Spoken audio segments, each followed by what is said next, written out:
God writes in Matthew, then children were brought to Jesus that he might lay his hands on them and pray. The disciples rebuked the people, but Jesus said, let the little children come to me, and do not hinder them, for to such belongs the kingdom of heaven. And he laid his hands on them, and he went away.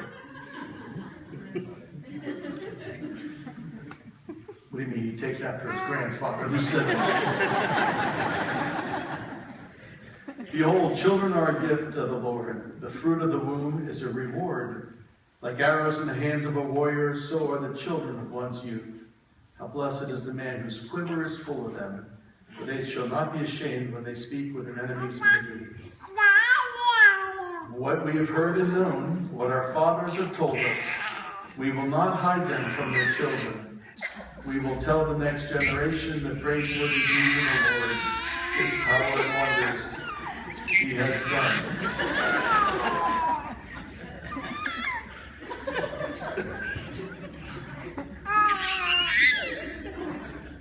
All right, can you guys concentrate on this here? Doug and Tara, as you bring Brooks and Sophia to be presented for dedication to the Lord, and they are given by you to God for his service. It becomes your duty to see that they are taught as soon as they are able to understand the nature and the purpose of this dedication.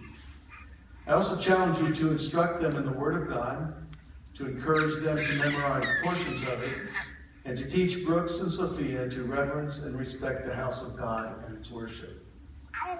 Do you recognize the serious responsibility which comes to you with the gift of these precious children, and that it is your duty to teach and train them from their earliest years for the service of God, as he instructed his servants of old? And do you recognize it as your duty and sacred trust to bring Brooks and Sophia up in the nurture and admonition of the Lord? And do you therefore solemnly endeavor to fulfill these duties to the best of your ability, the Lord himself being your helper, if so, say we do. We do. Her first. For her first, okay. Come here, baby. I think so.